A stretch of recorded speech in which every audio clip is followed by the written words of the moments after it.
move! He's losing consciousness! The scream shattered the backstage hallway.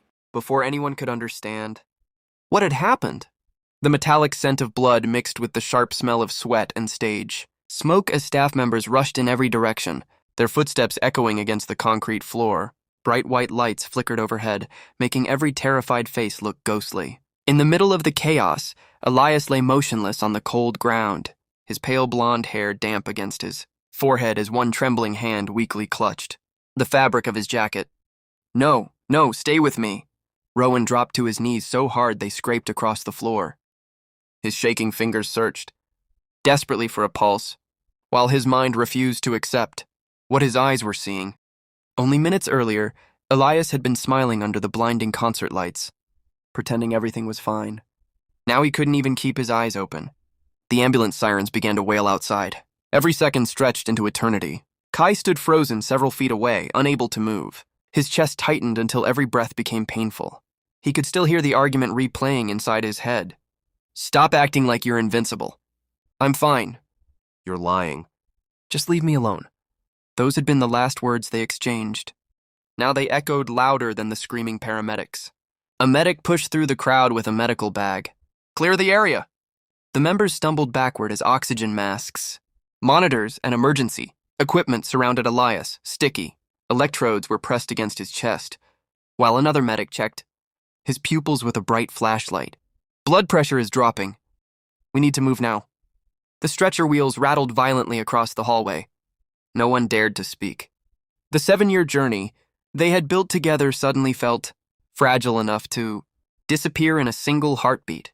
Outside, rain poured relentlessly over the city. Thunder rolled above as the ambulance doors slammed shut. Rowan climbed inside without asking permission. I'm coming with him. The medic hesitated for only a second before nodding. The doors closed. The ambulance sped into the storm, its flashing red lights cutting through the darkness like desperate signals searching for hope. Behind it, the remaining members stood in silence beneath the cold rain. No one tried to shelter themselves. No one noticed they were soaked. Each of them carried the same unbearable thought. We should have seen this coming. Hours earlier, everything had seemed perfectly normal. At least that was the lie everyone chose to believe. Elias had arrived before sunrise, carrying coffee for the dancers and greeting every staff member with his usual warm smile. He laughed during rehearsals, teased the makeup artists, and insisted he had slept well despite the dark circles beneath his eyes. Only Rowan noticed the slight tremor in Elias's hands when he reached for a bottle of water. You look exhausted. I'm just tired. When did you last eat? Elias smiled. I'll eat after rehearsal. He never did. Throughout the afternoon, he quietly gave away his meals, claiming he wasn't hungry. During dance practice, he stumbled twice, but laughed it off before anyone could worry. Their manager offered to cancel the final rehearsal. Elias refused immediately. The fans have waited months. His voice remained gentle, determined, almost desperate. No one realized that determination was hiding fear. For months, Elias had been waking before dawn with crushing headaches. His vision blurred whenever the studio lights became too bright. Sometimes the room spun so violently, he had to grip the wall until the dizziness passed. He never told anyone. Not because he wanted to deceive them, because he was terrified. Terrified that doctors would tell him to stop performing. Terrified that one break would become permanent. Terrified of becoming the reason 6 other dreams slowed down. So he smiled. He practiced harder. He ignored every warning his own body whispered, until his body finally screamed. The concert had begun perfectly. Thousands of light sticks transformed the arena into an ocean of shimmering stars. Music thundered through the speakers. Fans sang every lyric louder than the members themselves. For nearly 2 hours, Elias looked unstoppable. Only the cameras captured the tiny details no one else noticed. The delayed reaction before every dance move. The brief moments when he struggled to focus. The increasingly shallow breaths hidden behind practiced smiles. During the final performance, Rowan reached for Elias's shoulder during the choreography. His skin felt ice cold. Elias? I'm okay. Those words came out barely louder than a whisper. Then everything happened at once. His knees buckled. The microphone slipped from his hand. The music continued playing. The audience thought it was part of the performance. Until the members stopped dancing. Until Rowan caught Elias before his head struck the stage. Until the screams replaced the music. Now, as rain pounded against the ambulance windows, Rowan sat beside the stretcher, gripping Elias's cold hand with both of his. Machines filled the silence with relentless electronic beeps. Each sound reminded him that life could change without warning. He leaned closer. "I'm sorry." His voice cracked. "I should have forced you to tell me." Elias remained unconscious. The only response came from the steady rhythm of the heart monitor. Outside, the city lights blurred into streaks through the rain-covered glass. Ahead, the glowing sign of the emergency hospital slowly appeared in the darkness. For the first time since their debut, every success, every trophy, every sold-out concert felt painfully insignificant. All that mattered now was whether their youngest brother would open his eyes again.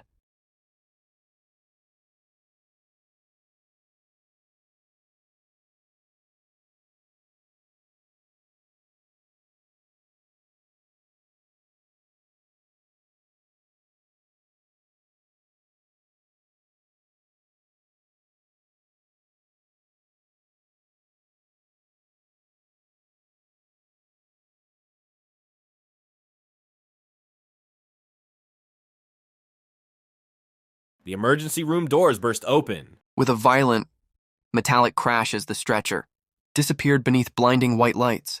"Step aside!" Doctors and nurses surrounded Elias in seconds, their voices overlapping in sharp, practiced rhythm. Medical monitors were connected one after another. Oxygen flowed through a transparent mask, and the steady hum of machines replaced the deafening roar of thousands of fans from only an hour before. Rowan stood just beyond the red line outside the trauma room. He couldn't move. His damp hoodie still carried the scent of rain and stage smoke.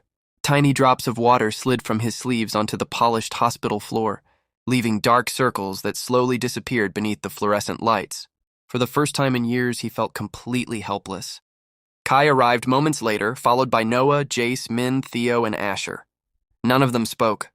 The silence between them felt heavier than any argument they had ever had. A nurse approached.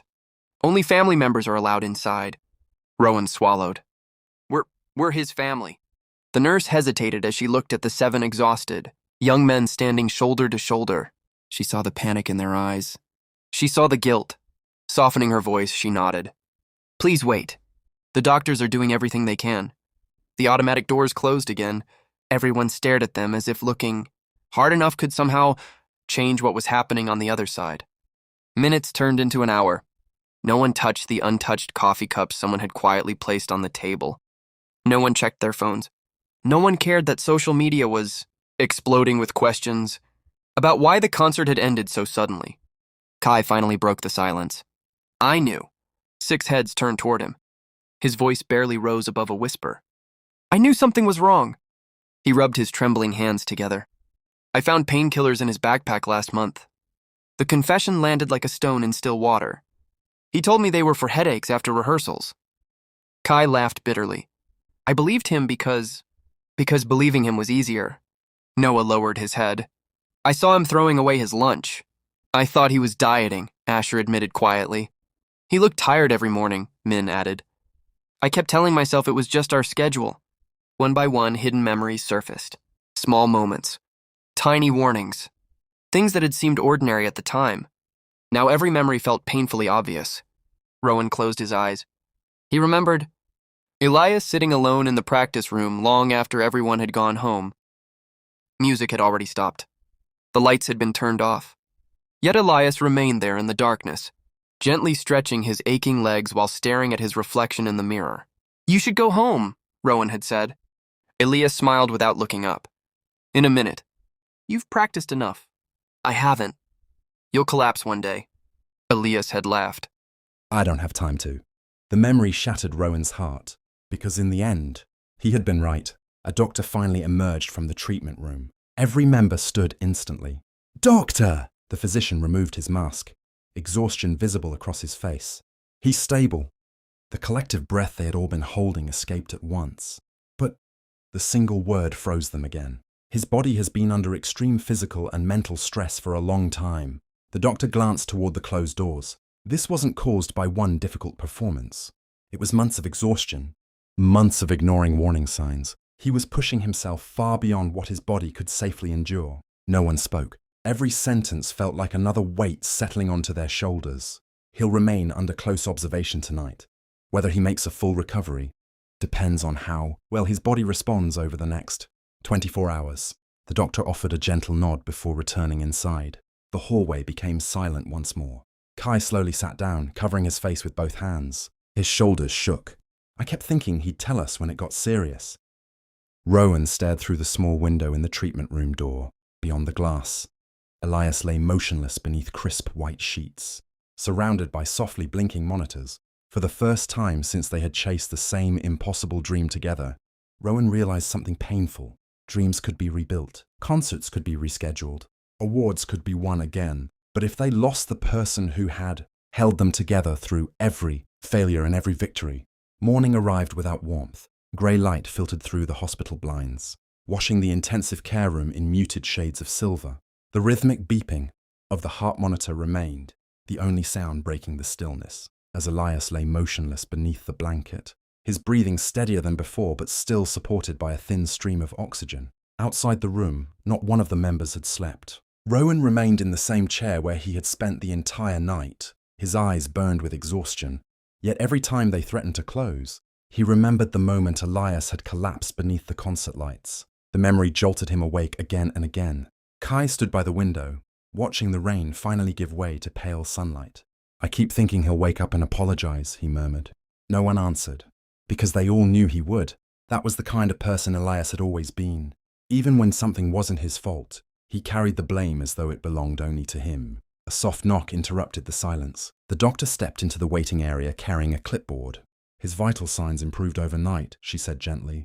That's encouraging. Relief flickered across every face. But recovery won't happen overnight. His body has reached a point of severe exhaustion. Physically, he'll need weeks to regain his strength. Mentally, it may take even longer. Rowan looked toward the room. Can we see him? The doctor nodded. One at a time. Keep your visit short. He needs rest. Rowan entered first. The room felt strangely peaceful. Without stage lights, makeup, or music, Elias looked impossibly young. His usually bright expression had been replaced by quiet stillness. A faint bruise marked his arm where the IV line disappeared beneath the blanket. Rowan pulled a chair beside the bed. For several moments, he simply sat there. I've been trying to figure out where we failed you, he whispered. His voice trembled. You always noticed when one of us was hurting. You remembered birthdays no one else remembered. You stayed after practice whenever someone wanted to rehearse one more time. You listened. He lowered his head. But when you needed someone to notice you, we didn't. A tear landed softly on the white hospital sheet. I'm sorry. The room remained silent. Then a finger moved. Rowan froze. He stared at Elias's hand. Another small movement. Barely noticeable, but unmistakable. Elias? Slowly, painfully, Elias's eyelids fluttered. The bright hospital lights made him squint. His gaze wandered across the room before settling on Rowan. For a moment, confusion clouded his expression. Then recognition returned. His lips curved into the faintest smile. You look terrible, he whispered, his voice rough. A broken laugh escaped Rowan before fresh tears filled his eyes. You scared us. Elias looked away. I'm sorry. The apology came instinctively, exactly as Kai had predicted. Rowan shook his head immediately. No. He leaned forward. Not this time. You don't get to apologize for being hurt. Elias remained silent. His eyes glistened. I thought, he said after a long pause, if I rested, everyone would worry. So I kept going. I didn't want to disappoint anyone. Rowan gently squeezed his hand. You never disappointed us. We were just too blind to see how much you were carrying.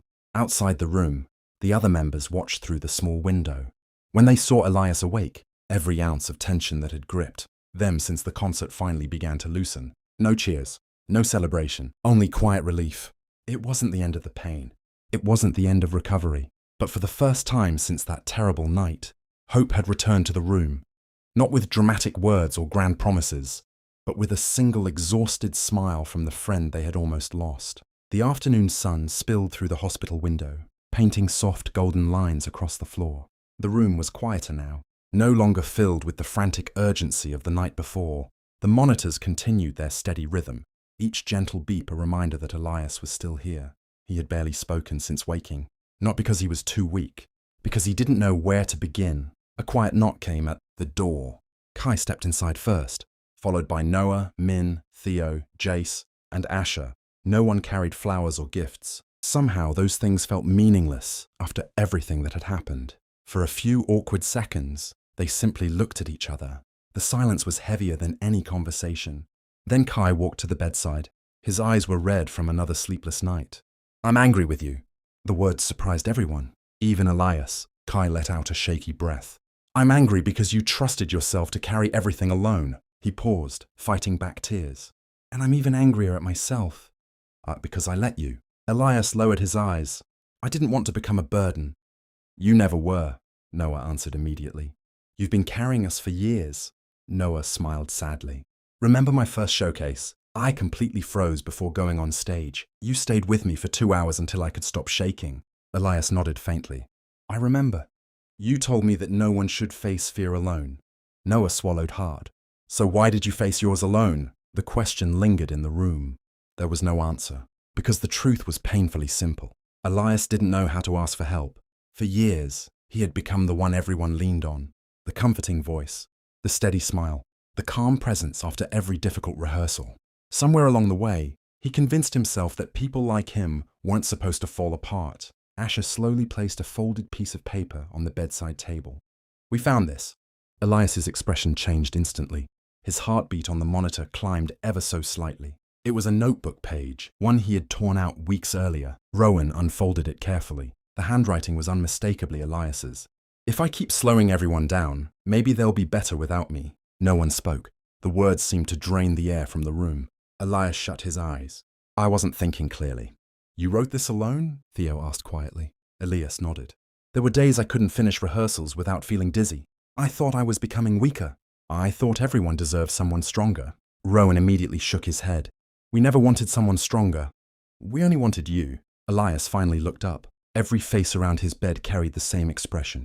Not disappointment, not frustration, only heartbreak. Kai laughed softly through his tears. "You know what the manager told us this morning?" Elias looked at him. "He said the concert can always happen again." Kai smiled. "But there will never be another you." The room fell silent once more. This time, it wasn't an uncomfortable silence. It was the kind shared between people who finally understood each other. A nurse entered to check Elias's medication. She smiled after reviewing the monitor. "Your condition is improving." The members exchanged relieved glances. For the first time in days, genuine. Hope felt real instead of fragile. As the nurse left, Rowan pulled a chair closer to the bed. "When you recover?" Elias looked at him curiously. "We're changing things. No more hiding pain. No more pretending everything's okay. If one of us is struggling, we all stop." The others nodded without hesitation. It wasn't a promise made out of guilt. It was one built on love. Elias stared at each of them, his vision blurring as tears quietly gathered in his eyes. For years, he had believed strength meant carrying every burden in silence. Only now did he realize that real strength sometimes meant allowing the people who loved you to carry part of the weight. He smiled, a small, genuine smile that reached his eyes for the first time since entering the hospital. And in that quiet hospital room, surrounded not by applause or flashing cameras, but by the people who refused to leave his side, Elias finally stopped feeling alone. 3 days later, the hospital no longer felt unfamiliar. The antiseptic scent that had once seemed overwhelming had become part of the daily routine. Nurses greeted the group with warm smiles, and the members instinctively lowered their voices whenever they entered the hallway leading to Elias's room. The world outside had not stopped. News outlets continued speculating about the sudden end of the concert. Fans filled social media with messages of concern, artwork, and prayers. But inside room 712, none of that mattered. Elias was sitting upright for the first time. A tray of untouched soup rested on the table beside him. Rowan folded his arms. "You're doing it again." Elias looked up innocently. "Doing what?" "Not eating." A sheepish smile spread across Elias's face. "I'm just not hungry." Kai walked over, picked up the spoon, and handed it to him. "That's exactly what you said before rehearsal." The smile faded. For a brief moment, the room returned to that terrible night. Elias accepted the spoon without arguing. "Oh, okay." It was only a few bites, but every member smiled as if they had just won an award. Small victories suddenly meant everything. Later that afternoon, their manager arrived carrying several envelopes. "I've postponed every schedule for the next month. The room became quiet. As long as Elias needs. Elias's eyes widened. No, you shouldn't have done that. We worked too hard for those schedules. The manager shook his head. I've managed artists for almost 20 years. He smiled gently. I've learned something. Careers recover. People don't always get the same chance. No one argued. Because deep down, everyone knew he was right. After the manager left, Noah quietly opened one of the envelopes. It wasn't business paperwork.